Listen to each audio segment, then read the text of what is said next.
Hello and thank you for tuning into Sideline Story, your destination for sports news, analysis and discussions. I'm your host, Brandon Yates, and with me as always are my phenomenal co-hosts, Yang Guang and Tianyu. And today we are back onto our favorite topic, gents.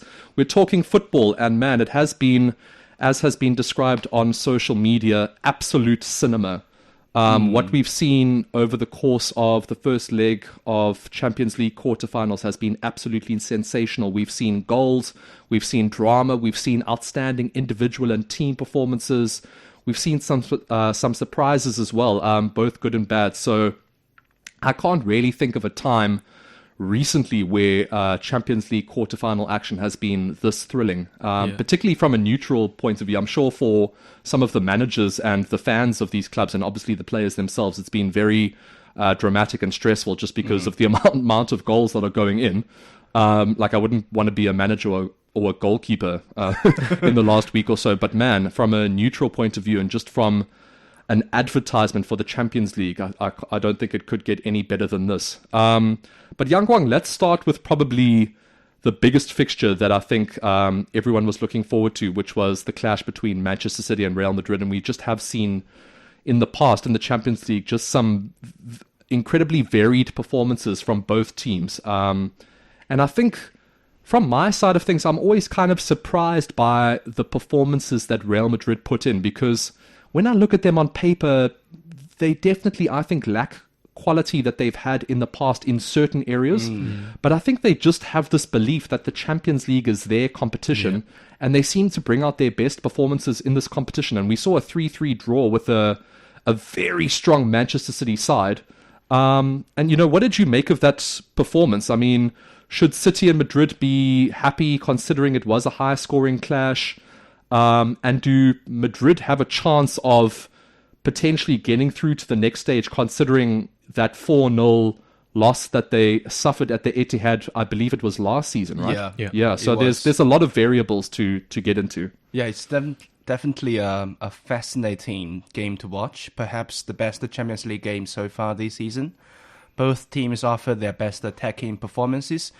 I think City should be happy leaving Bernabeu with the draw, because the game was, for the most of the time, 50-50. Yeah. Like what Guardiola said, City didn't control the game. Their defense was exposed several times, and none of their goal was a typical Guardiola-style score. Yeah, it was more like individual brilliance. Because, like, for example, that Foden goal. I mean, Phil Foden continues to blow my mind. That was insane. I'm going to go out and say that I think he's the best young player in the world right now, if not one of the best players in the world. I think top 5 at least.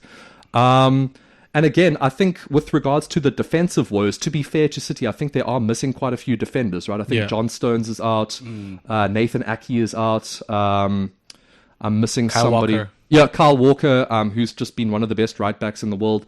So I guess there is that element to it as well, right?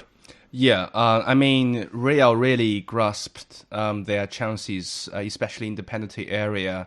And they played their style, they played their football, and the City wasn't really, for some period, wasn't matching that rhythm. Yeah, I think that City were also exposed to just the counter-attacking abilities and the pace of the likes of Vinicius and Rodrigo. And I think Vinicius also deserves a lot of credit for not just his ability and, you know, the impact that he has on games, particularly on that break, which I think really damaged City's defensive line. But like I said, to be fair, they are missing a lot of their star players, Kyle Walker in particular. Thank you, Tianyu. But man, the credit that he deserves just for the effort that he puts in on both sides of the park, you know, for a superstar like that to really give his all in every match that he plays, particularly in the Champions League, I think he deserves a lot of credit for that. But I think that's something that City needs to be aware of, even returning home, is just how vulnerable they are to Real Madrid's counter-attacking threat. Yeah, Real really made City players uncomfortable, especially Erling Haaland. He played a terrible game, almost invisible. I noticed the Chinese He was in Rudiger's pocket. I noticed the Chinese fan said on social media, jokingly commented that he said, I know it's a very important game, but why didn't Guardiola play Haaland on the pitch? He was a ghost out there. Yeah, but it's confusing because I think there has been a question mark around Haaland recently, but particularly in this season, about when he is heavily marked or when he does play in big games, he does seem to kind of fall out of the equation and get lost out there. And also Roy Keane famously said this season he has the ball playing ability of a League Two player. which Guardiola defended, but I mean there is some kind of reality to that. But that being said, when you have that ability to score goals like he does, your ball playing ability doesn't really matter, and especially when you're surrounded by so many of the best midfielders in the world: Kevin De Bruyne, Phil Foden, Bernardo Silva. So just the quality that City have around Haaland, I think even when Haaland isn't playing or when he is like a ghost on the field, it doesn't seem to affect City that much, because then you get the likes of Silva and Foden just putting in these banger goals, and De Bruyne just running the show as well. So it seems like what Haaland does, even when he's not scoring goals, is just create space for these phenomenal midfielders that City have. Yeah, but another Chinese fan said after the game, Haaland returned home and found out Rudiger was still following him. Following him in his Lamborghini on the way home, yeah. And Haaland would be like, "Hey, dude, what you doing? I'm home." And I could picture like Rudiger in his Lamborghini behind like Haaland's Bentley, let's say, and Rudiger has his head out the window like this, watching him as he steers with a smile and with the Ancelotti raised eyebrow. "I'm coming for you, boy." Yeah, and at the doorstep, Rudiger would be like, "I know, dude. Ancelotti told me not to lose sight of you the whole night. You got the extra bed?" Got into bed? No, he got into bed with him and cuddled with him. Yeah, but I mean, but that again was an issue for Haaland, but I don't necessarily think it was an issue for City. Yeah, I think especially for the Phil Foden goal, Haaland played a role actually. Yeah. He attracted defense, especially Rudiger, to his position and opened an area for Phil Foden to score that fantastic goal. I mean, Rudiger was just part of the reason why Real could keep Haaland quiet, but meantime, it seems like only De Bruyne can activate Haaland. Other teammates are better at putting him to bed. Yeah. But on the other side, I think Real would regret not winning this one because things would be way tougher when it switches to Manchester. The absence of Tchouaméni and De Bruyne's return, it would be a loss and gain situation in the battle around midfield. So things are looking positive on the City side. Yeah. Real may not surrender that easily like last season's big flop, but I can see City is gaining momentum, especially considering they are the defending champions. And they're returning home. Yeah. That's the thing. To get a result at the Bernabeu, no matter how strong or weak a Madrid side is something to be commended. That fact really changed the mentality of this team when they step back to the Champions League. It's like, I did it once, I can do it again. Yeah, absolutely. And just returning to the Etihad, Tianyu, I think there are a lot of concerning factors that Madrid need to be aware of. I think they need to do a much better job of shutting down City's midfield dominance, which I think they have the ability to do because they have so much experience in midfield, and they've also got some young, energetic legs. I think of the likes of Camavinga, for example. But I think they also deserve credit for, like we've already discussed, shutting Haaland down. But I think there's so much more to do for any team to stop City. It doesn't purely revolve around Haaland. Haaland was brought in as a missing piece for them. But prior to his arrival, there were so many other pieces that still brought City success. And maybe that's something Madrid needs to be aware of as they return to the Etihad. But as things stand right now, do you think Madrid have a chance of pulling off a result at the Etihad?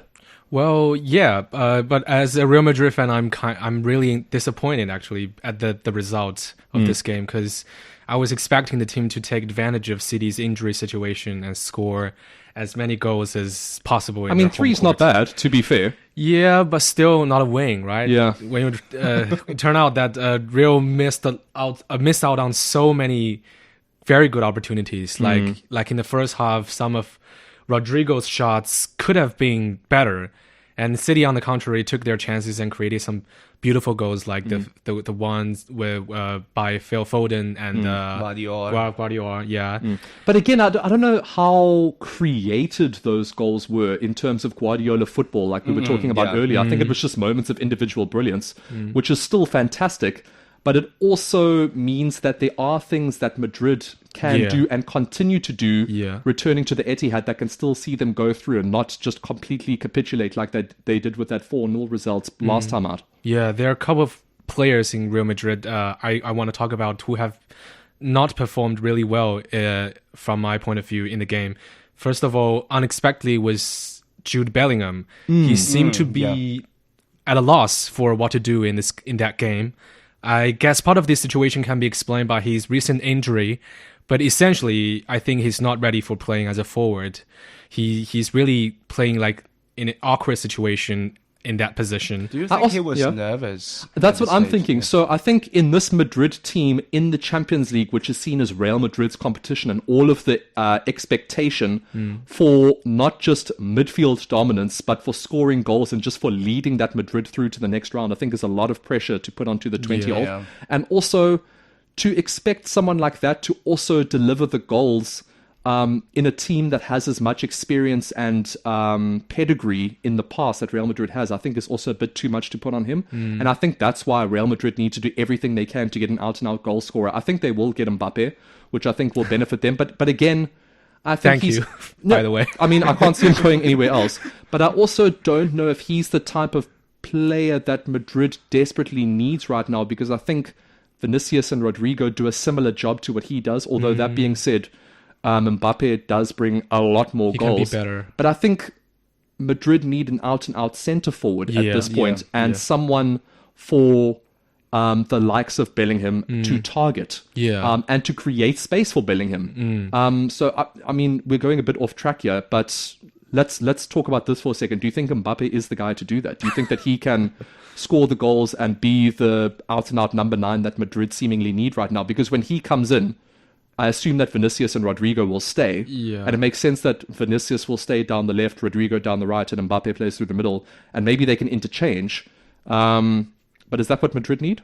It's going to be really tricky to handle the positions of Rodrigo and Vinicius and Mbappe. Because... Especially Mbappe rejected to play number 9 in the middle this season with PSG. Exactly. And that's we'll get into them soon, and I think that's also been a part of their problems at the moment. But I mean, so we'll have to see how that plays out. But I'm not sure if that's the right approach for Real Madrid. I mean, look, I understand them wanting to go out and get the best player in the world, but I'm not sure if that's what they need right now. I actually think Haaland would be a more interesting purchase for them in the long run, which might still be possible actually. But just looking at Madrid going to the Etihad, what can they do to kind of tighten up and give themselves a better chance of getting a result at the Etihad? Well, first of all, I would really like to see that a change on Bellingham's role on the pitch, because in La Liga we saw him scoring numerous goals in the box as kind of a shadow striker. Like a false 9. But teams in La Liga generally don't have tall, strong defenders like City do. And Bellingham... Or the quality that City have, I suppose, as well, is that, you know, with all due respect to La Liga, the quality that Bellingham is now facing in the Champions League is, I think, on a consistent level is much higher, because I think... Look, there is quality in La Liga, but I think there are a lot of games that Bellingham has starred in where the opposition he was up against was not that great. Whereas now against City, even though they are missing so many defenders, he's up against a really quality team and a quality manager. So I think it's a different ball game for Bellingham. Yeah, he was really struggling facing the two big guys from City, Ruben Dias and John Stones. Smart from Guardiola. I mean, look, it was injury enforced, I suppose, but it seems like that physicality really had a negative effect on Bellingham, which I'm sure Guardiola would have wanted to achieve, because he is their main man alongside Vinicius, I suppose. And his struggle also rendered Real Madrid in an awkward situation where, as Rodrigo and Vinicius push the ball into the left front, nobody's in the box to coordinate with them. And in terms of defense, we didn't see Bellingham making any big contributions to the team either in that game. So I would say he really lost his form in that game, and hopefully next game we could see some changes to his role on the pitch. Maybe that's exactly right, his role. And I think that's down to Ancelotti as well. I think for this level of opposition, Bellingham, all players, I think, actually at Real Madrid need to have a very defined, specific role. And I think that's going to be very important when they return to the Etihad, is to give their star players, I think of Vinicius and Bellingham, a very defined role and task to perform. And that will also determine what the other lesser players need to do to support those roles. And also, there's another player who has been doing terrible in that game that I really need to mention. You are really critical on this Real squad. Because that's a Real Madrid fan. Look, I mean, even though they scored 3 goals, conceding 3 goals at the Bernabeu is a no-no. Real Madrid fans are always like this. We're picky about the team's performance. And that man, by the way, was Chouameni. I really had high expectations for him. He's young. He's been in and out of the team. Yeah. It's again, it's a lot. It's a lot to expect from somebody. Yeah, but when he first came to the team, I really had high expectations for him because I was hoping that he could replace the role of Casemiro, doing all the dirty work, the defense work. But the truth is that he's not fit for the position of a defensive midfielder. And at all, or just right now? Because I still think I don't see any highlights. But he's such a quality player, though. He's got a strong body, though. If you look at what he's done for France, I think there's a lot of quality in that player, and he is still very young. So I think he still has a lot to offer. But maybe that's not the role that best fits him. That's only 2 seasons. Yeah, but when Militao got injured and Ancelotti changed his position to a center back, I still don't see any highlights from his performance. Maybe he was just it's a little bit harsh to judge somebody playing out of position. Yeah, he'll just change his position. Yeah. But the unnecessary foul to Grealish in the opening game was really disaster. Was foolish considering he already got 1 yellow card on him. And we must remember though, Jack Grealish is the most fouled player in the Premier League. Yeah, that's true. So he's like a magnet to fouls. He's very difficult. I mean, it's like a huge part of his game is drawing fouls. So I mean, to be fair, Chouameni responsibility, right? He literally fell for like Jack Grealish's most key element of his game. So, yeah. I feel like you're being a little bit harsh to your players, but I understand. Like I think the players that you mentioned in particular could have done more. Yeah. Yeah, at least for next game you don't need to criticize. Chouameni. Yeah, it remains to be seen. Out. I mean, because he could have a shocker at the Etihad. You never know. I think there's a lot to be seen there. But I mean, speaking of teams that have been having shockers recently, Bayern Munich in the Bundesliga have been absolutely terrible. But man, Yang Guang, they've really stepped up in the Champions League. And I mean, I can kind of answer this question myself. Are they a different team in the Champions League? Yes, because. Yeah. Particularly this season, I think that the Bundesliga title is gone. So it makes sense that Bayern are only going to be focusing on the Champions League, and they've got so many players that are experienced in that competition. So to have all of that experience focusing on one competition, it's a pretty unique situation that Bayern find themselves in compared to the other teams that are playing that might also have an eye on domestic titles. Yeah. It looks like Bayern now is a team that is able to deliver a really high-level performance, but they don't know how to make it consistent, especially in the domestic matches. That's why they give away the Bundesliga title. Congratulations to Leverkusen, by the way. But I also think that is a statement on either Tuchel's managing of the dressing room or the professionalism of the players, because it's clear that they have the abilities and they have the experience to do great things. But to do it on a consistent basis requires a very high level of professionalism, or having a manager that can bring out those performances from players on a regular basis. So it seems like Bayern haven't been able to achieve that this season. But if I was a Bayern fan, I would have huge question marks, not just over Tuchel, who is leaving, so that problem is dealt with, but over the dedication and professionalism of players that clearly have the ability to deliver world-class performances. Absolutely. Yeah. I mean, first of all, we talked about this so much. Tuchel is the run coach to manage this Bayern squad. And it seems like he's losing control of the locker room right I think now. He's lost it already. It's gone. And I think a lot of what we've seen from Bayern at this point in the Champions League has nothing to do with him. Yeah, but still, Bayern is Bayern. For one particular match, they are capable of beating any team on this planet. They have some of the best players in the world. I mean, if I think of the wingers, I think of Leroy Sané, Kingsley Coman. Those are guys that have been there and done it. Coman is a World Cup winner. Sané is one of the best left-footed players in the world. And they've got the best striker in the world.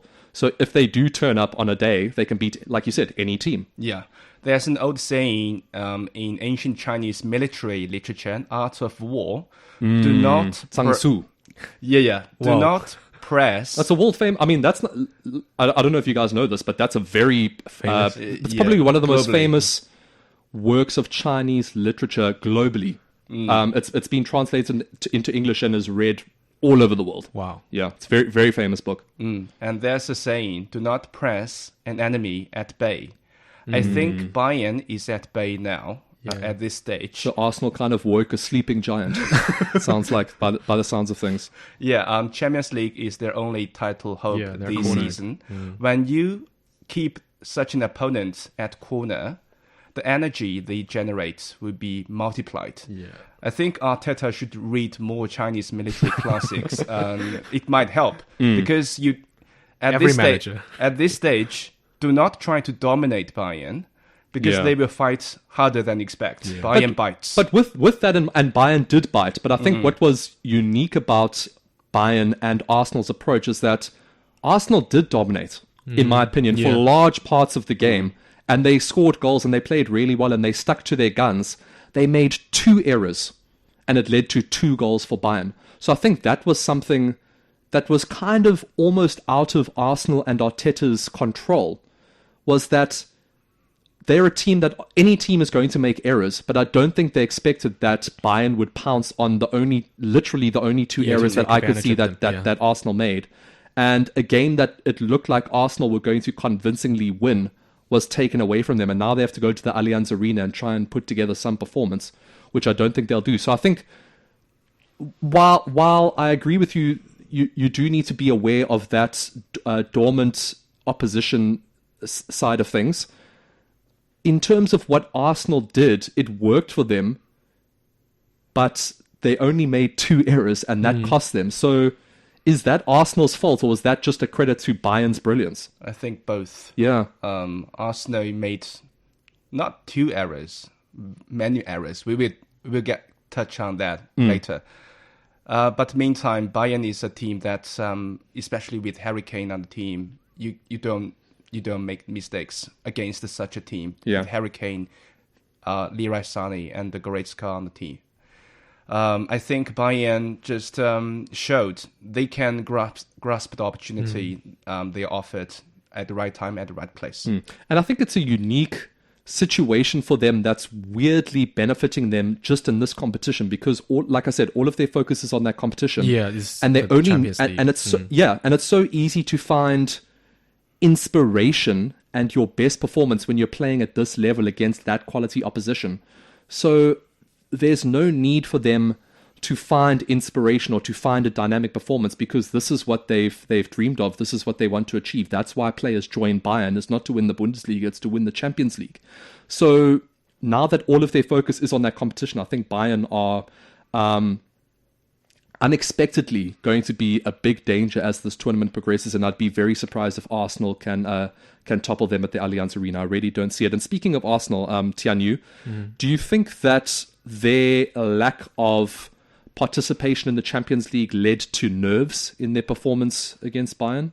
I actually think that the Gunners have been playing quite well for Very their well. side. Yeah, they haven't played in this stage of the Champions League for a long time, and they're having a lot of pressure from the domestic league schedule. But even though Bayern did find some great opportunities through their counterattacks, Arsenal still kept their formations really well and played very aggressively when Bayern was controlling the ball. And what I was impressed by was that they didn't change the way they play in the Premier League, which has brought them so much success this season, against possibly one of the toughest opponents they've faced this year in a competition that they've been out of for so long. Yeah, they kept doing what they stuck to their guns. Yeah, stuck to their guns. They irony, the Gunners stuck to their guns. They didn't let Bayern defenders play comfortably in the back, and they pressed ahead firmly. I think Bukayo Saka. I mean, who were the centre backs? It was the third choice centre back from Tottenham, Eric Dyer. Who was the other centre back? Was it Upamecano? Or No, Kim, or it was De Ligt. He actually had quite a good game. I remember it was De Ligt, but I mean, but Dyer was in a dire situation. Bayern not in a dire situation when he plays. But again, like, I'm not the biggest fan of Kim and Upamecano either. But it's not that surprising to me that Arsenal were able to score goals at home against that defense. For 1 or 2 moments, I can tell they were a little bit anxious and even nervous. Yeah, I mean, Gabriel stupidly touched the ball with his hands after the goalkeeper passed him the ball. I mean, what was that? Yeah, it was weird. And That he's was weird, supposedly a Rolls-Royce centre-back. I mean, everybody that's spoken about Gabriel, that play for Arsenal and don't play for Arsenal, rate this guy so highly. And I mean, he has been great this season in the Premier League, but when it counted in the Champions League, again, another ghost, kind of lost his way. And I wouldn't say that about the whole Arsenal team, but him in particular, it was a surprising, shaky performance from him. Yeah, I mean, even my grandma knows you can't You don't do that, yeah. Yeah. But big occasions do strange things to people. You'll often be surprised in various areas of life. You can take a very talented person and put them on the biggest stage of their industry, and a lot of times they can't handle the moment. And it seems like Gabriel is one of those individuals. But To be fair, it hasn't been the whole season. It was one game, but like you said, that was a moment that was very bizarre. For a Bayern fan, I think Arsenal should feel very lucky the referee didn't look into that action. I think it also took the referee by surprise. And Tuchel was furious about it, right? In post-match comments, he was Harry Kane complained about for They were 20 livid. seconds about it. Yeah. And I think the ref would be like, wait, did he just... No way. It's the So Champions League. the ref thought he was dreaming. Yeah, the highest level of an athlete, no one would make such simple mistakes. But again, at the end of the day, these high-level athletes, they're human beings, you know?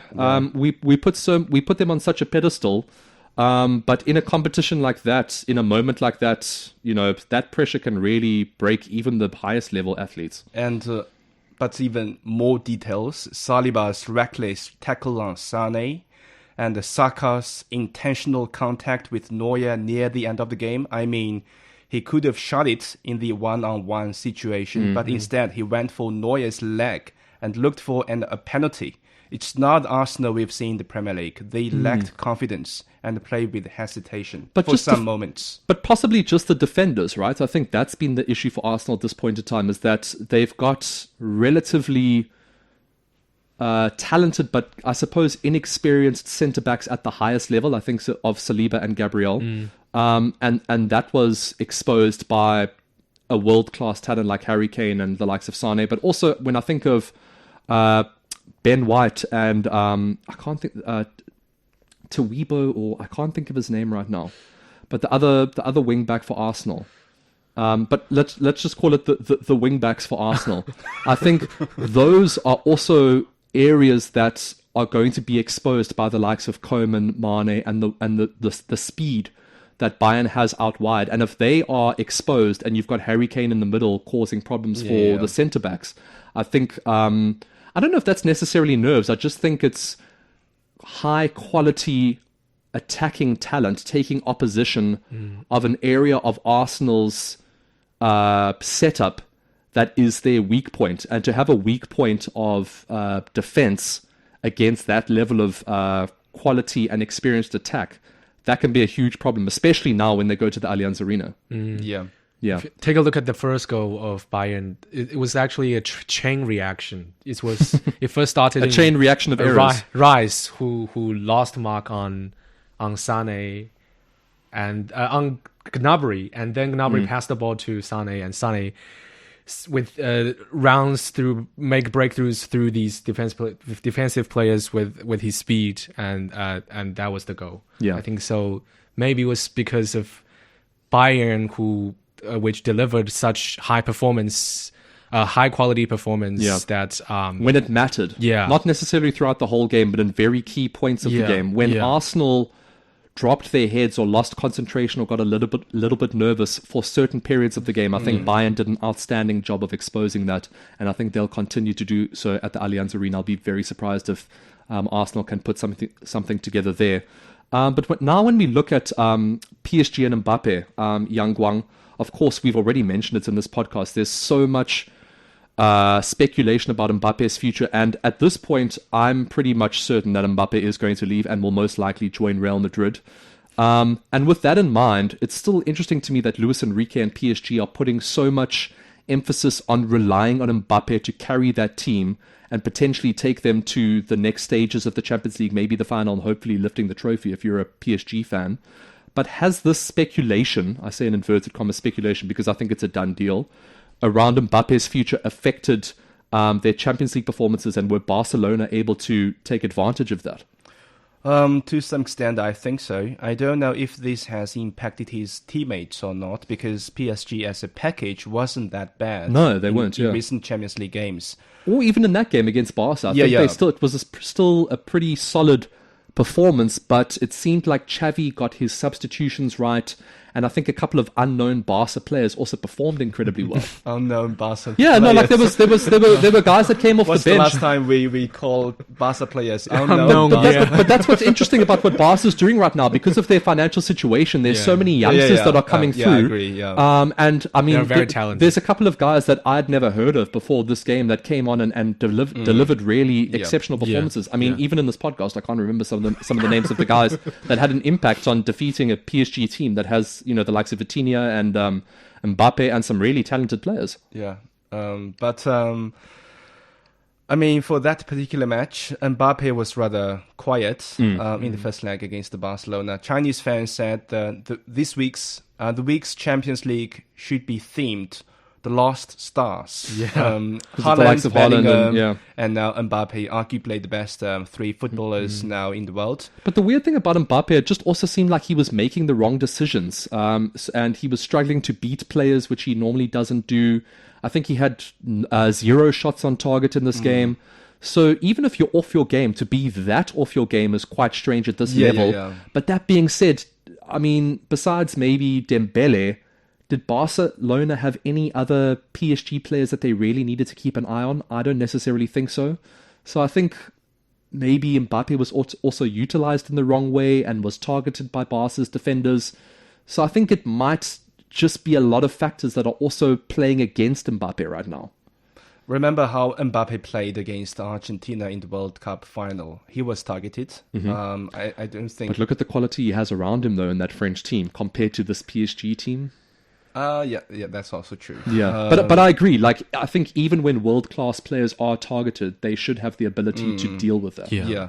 To me, Mbappe's underwhelming performance was more from his own side rather than the opponent's defense. He's like reserving something from the pitch, totally different compared to the Mbappe in the World Cup final.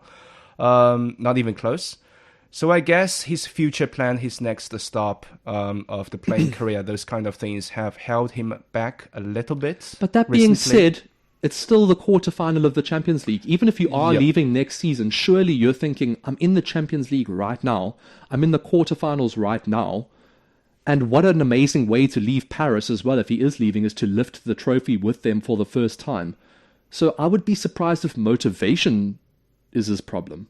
Or distractions, because if I was a professional footballer, even if I knew I was leaving the next season to join my dream club, nothing would distract me from a Champions League quarterfinal. Yeah. I'm thinking if Mbappe is worried about the potential to get injured, that just kind of reminded me of the Bayern player, which is who is Davies. Yeah, Alphonso Davies. And he's also supposedly going to Madrid. Yeah. After rumors came that why is everyone going to Madrid? Well, I mean, that question answers itself. It's Real Madrid. Yeah, it's Real Madrid. It's the Champions League. It's Real Madrid. He also seemed to be got distracted from the game and was not himself during the game.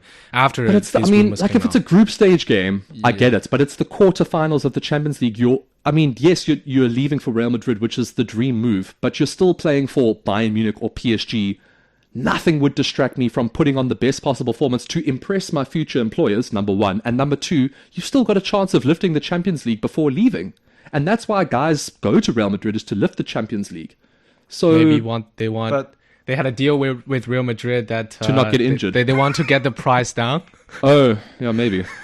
And if you look at the performance of Mbappe for this particular game, it's no shots on target. Yeah. 4 shots in total, and 4 attempts to, pass the defender, and just succeeded once. For someone of that quality, it's inexcusable. It's not Mbappe. It's terrible performance. I mean, he's a winger. Unlike Haaland, he's in an easier position to receive the ball and make the play. Yeah. Yet he didn't deliver. But I also think he has more responsibility to perform in that PSG team than Haaland does. I think Haaland has players around him that can also steal the limelight and steal the headlines, even though he is the man that's expected to score the goals. But I literally think Mbappe is responsible for doing anything positive attacking-wise for PSG. Whenever I think of PSG, or whenever I read a headline about PSG, it's Mbappe. It's Mbappe and PSG. There's never any other names mentioned. So maybe that's also something that he's struggling to deal with at the moment, because in the past he's also had some incredible talent around him. Lionel Messi, Neymar. You know what I mean? So he has had the opportunity in the past to share the responsibility of getting the goals and getting the headlines, whereas now it's just the Kylian Mbappe show. And maybe he just wants a friend to help him run the show, because at the moment he looks a bit lonely out there. Yeah, so maybe that's the issue. And again, like, I'm sure they do have one eye on their future move. And I also think of the likes of the movie like Goal 2. I mean, we see these. I know this is a bit off what we're talking about, but that film was a great example of how, as fans, we don't know what's going on with these guys off the pitch. They might be dealing with family issues. They might be dealing with alcohol abuse. They might be dealing with a girlfriend that's cheating on them. They might be dealing... You know what I mean? There's so many things that we aren't aware of. So maybe these guys do have an eye on their future move, but who knows what's going on in their lives. Yeah. But that being said, they are some of the best players in the world. They are playing in the Champions League quarterfinals. As a professional who earns, like £300,000 a week or whatever it is, you should be able to put that nonsense to the side and deliver a performance. But again, they are human beings. So maybe Mbappe had an off night. I think there's still a lot to be seen from the likes of Davies, Bayern Munich, PSG, Mbappe in future games. And thankfully for them, they've got a second leg to look forward to. And we've all got second legs to look forward to, because I don't think there's any...